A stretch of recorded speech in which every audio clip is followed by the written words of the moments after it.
Hey everybody! Welcome back to Shared Faith. Day 9 na po tayo ngayon ng ating pagbabasa sa libro po ng Exodo.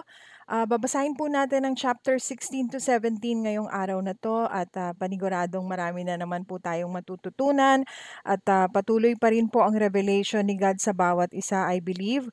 Kaya kung meron po kayong mga notebooks, journal, kunin nyo na po para pwede po kayong mag-take notes.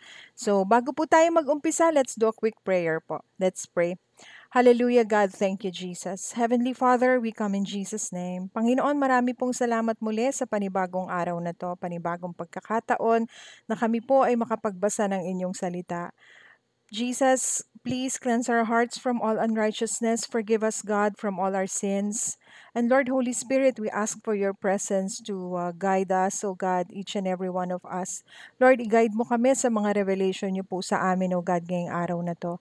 Salamat po, O Diyos. We entrust to you our Bible reading time. This we pray po in Jesus' precious name, Father. Amen, amen, and amen. Okay, so start na po tayo. Exodo 16 na kabanata. Mula sa ilim, nagpatuloy sa paglalakbay ang mga Israelita at 15 araw ng 2 buwan mula nang sila'y lumabas sa Ehipto nang sila'y dumating sa ilang Nansin. Sa pagitan ng Elim at Sinai, ang mga Israelita ay nagreklamo kina Moises at Aaron. Sinabi nila, "Mabuti pa sana'y pinatay na kami ni Yahweh sa Ehipto. Doon nakakakain kami ng karne at tinapay hanggang gusto namin. Dito naman sa ilang na pinagdalhan ninyo sa amin, mamamatay kami sa gutom." Sinabi ni Yahweh kay Moises, "Pauulanan ko kayo ng tinapay mula sa langit.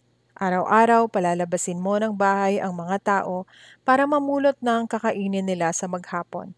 Sa pamamagitan nito'y susubukin ko kung susunod sila sa aking mga tagubilin.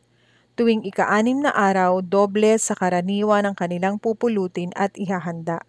Pagkatapos ng pakikipag-usap nila kay Yahweh, sinabi ni na Moises at Aaron sa mga Israelita, "Mamayang gabi, mapapatunayan ninyo na si Yahweh ang naglabas sa inyo sa Ehipto. At bukas ng umaga, makikita ninyo ang kanyang kapangyarihan. Narinig niya ang inyong reklamo laban sa kanya.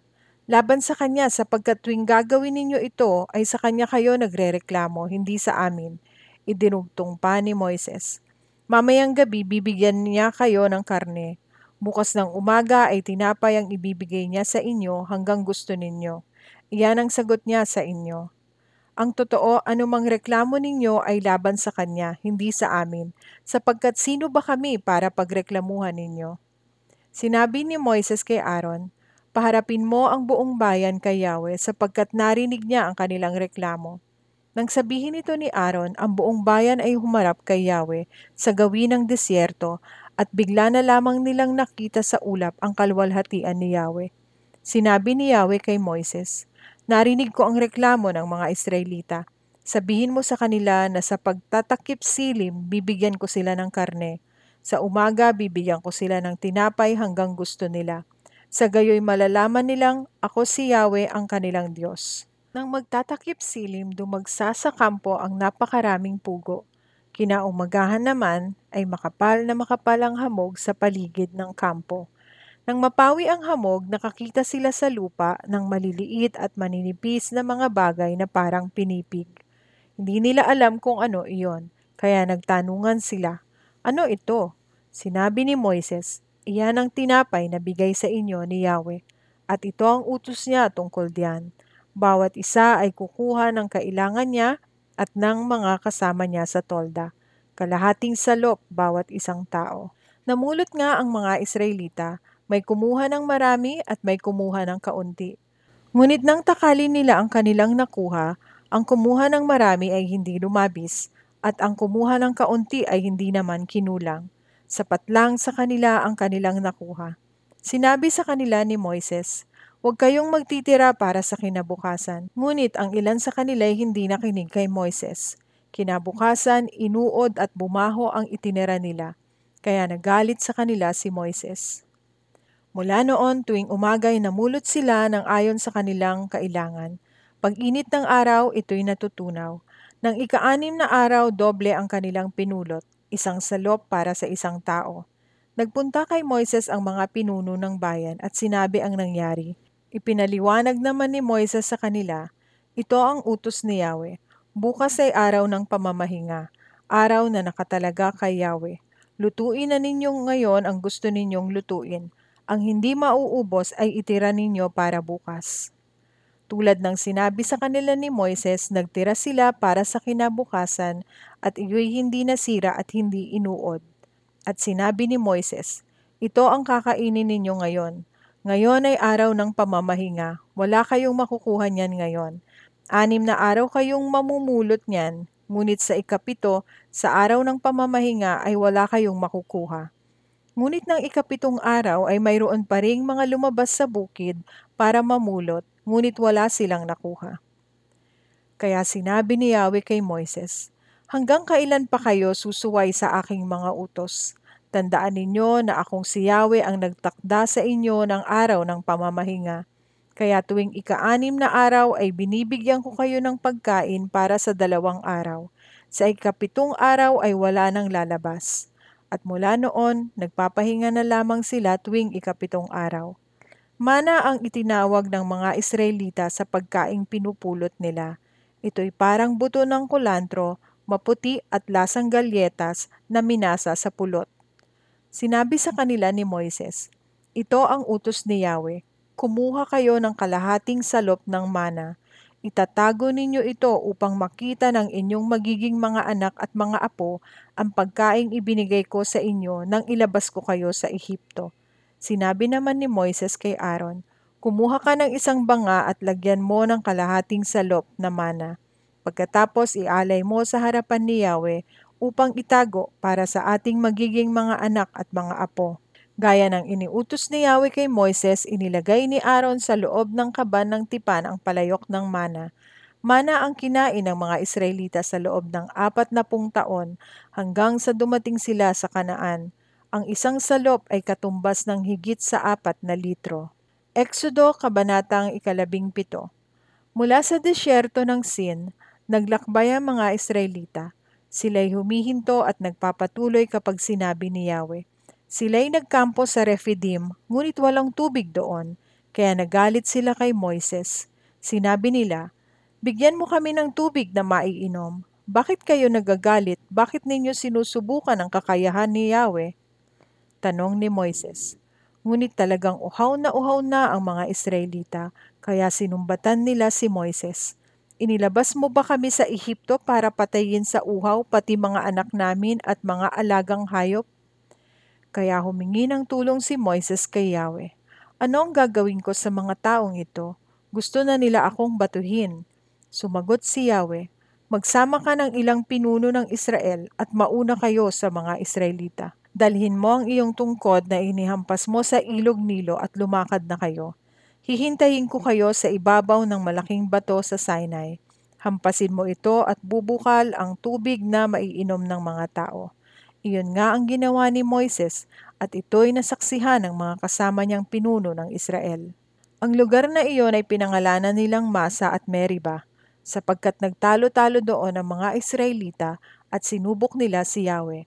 Ang pinagtalunan nila ay kung pinapatnubayan nga sila ni Yahweh o hindi. Nang ang mga Israelita ay nasa Refidim, sinalakay sila ng mga Amalekita. Sinabi ni Moises kay Josue, pumili ka ng ilang tauhan natin at pangunahan mo sa pakikipaglaban sa mga Amalekita. Hahawakan ko naman ang tungkod na ibinigay sa akin ng Diyos at tatayo ako sa ibabaw ng burol. Sinunod ni Josue ang utos ni Moises at hinarap niya ang mga Amalekita. Si Moises naman kasama sina Aaron at Hur ay nagpunta sa burol. Kapag nakataas ang mga kamay ni Moises, nananalo ang mga Israelita. Kapag nakababa, nananalo naman ang mga Amalekita. Nangawit na si Moises kaya sina Aaron at Hur ay kumuha ng isang bato at pinaupo roon si Moises habang hawak nilang pataas ang mga kamay nito hanggang sa lumubog ang araw. Dahil dito'y natalo ni Josue ang mga Amalekita. Sinabi ni Yahweh kay Moises, isulat mo ang pangyayaring ito upang hindi ninyo malimutan at sabihin mo naman kay Josue na lilipulin ko ang mga Amalekita. Nagtayo si Moises ng isang altar at tinawag niya itong si Yahweh ang aking watawat. At sinabi niya sa mga tao, itaas ninyo ang watawat ni Yahweh. Patuloy niya tayong pangungunahan sa ating pakikipaglaban sa mga Amalekita. Okay, obserbasyon naman tayo Sa nabasa natin 'no, makikita natin na tinuturuan ni God yung mga Israelites na magtiwala sa Kanya at pahalagahan din yung mga provisions niya, kung ano man yung ginagawa niya sa kanila.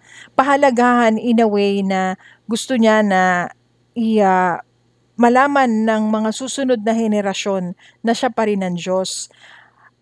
Nung nagutom yung mga Israelita, wala silang makain na, nagreklamo sila. Sinabihan na nga sila ni Moises na, bakit hindi kayo sa amin nagrereklamo ha? Every time nagrereklamo kayo, kay God kayo nagrereklamo.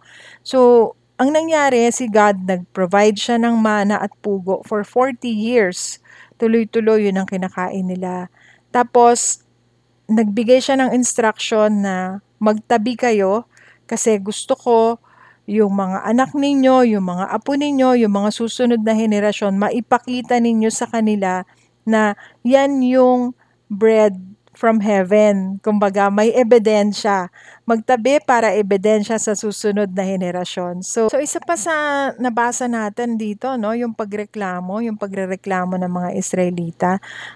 This is a reflection talaga ng kawalang tiwala. So, ang tanong nila, talaga bang kasama natin ang Diyos? Yun ang question nila eh. Kasi nga wala silang pagkain, wala silang tubig. Kumbaga yung needs nila hindi nami-meet. Kaya sinasabi nila, talaga bang kasama natin si God? Pero parang nakalimutan nila na pinatawid sila, hinati yung dagat sa harapan nila. Parang nakalimutan na nila agad yon. So dito no, makikita rin natin yung sinabi nila na si Yahweh ang ating watawat, siya ang simbolo ng patnubay at tagumpay nila. Dahil nga ito, nung dumating yung mga Amalekita, sinalakay sila ay nanalo sa patnubay ng Panginoon. Every time na itataas ni Moises ang kanyang mga kamay, habang naglalabanan, ito ay nananalo sila. Pag binababa, natatalo naman sila. Kaya tinulungan siya ni Aaron at Hur na iangat ang kanyang mga kamay. So, ang ganda lang din nung picture na yon, no?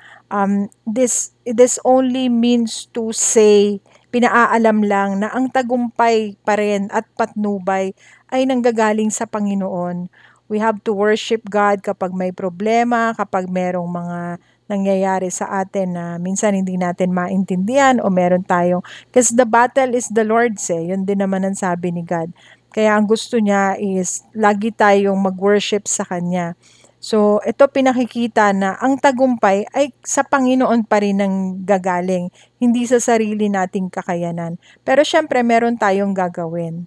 So, ayan yung mga observation natin. Doon naman tayo sa application. Ito yung ating application dito. Patuloy na kumilos at maging masipag, huwag maging tamad, gamitin ang lakas na ibinigay ng Diyos. Dahil si God nung binigyan sila ng mana, nung binigyan sila ng bread from heaven, tsaka mga yung pugo, merong mga oras lang o hanggang bago magtanghali, kailangan tapos na kayo, nakuha nyo na yung kailangan nyo para sa kakainin sa araw na yon. Kumbaga hindi pwedeng patulog-tulog, kailangan may oras na lalabas sila, kukuha sila. Next is matutong magpahinga, may itinakdang araw ang Diyos para sa kapahingahan, alagaan ang katawan at kaluluwa. Kasi sabi ni God, 6 days nga daw, kukuha sila ng pagkain, lalabas sila. Yun na yung pinakatrabaho nila eh, lalabas sila para kumuha ng pagkain, para mamulot ng pagkain sa bukid. So sabi ni God, 6 na araw yon, sa ika-6 na araw, kukuha sila ng doble para meron silang kakainin sa ika-7 araw. Pero sabi pa rin ni God, sa ika-7 araw dapat magpahinga. Hindi sila gagawa ng kahit anong trabaho. So, maganda din na gawin natin yan para na-energize din ang ating katawan at saka let's offer that day of rest to the Lord. Let's go to church, ganyan, and read the Bible pa din, talk to God. So, talagang binigyan tayo ni God ng araw ng pamamahinga. Next is magtiwala sa provision ng Panginoon. Araw-araw siyang tapat magbigay. Hindi niya tayo papabayaan. Huwag maging reklamador. And ang susunod naman po ay panghawakan ng kanyang mga pangako.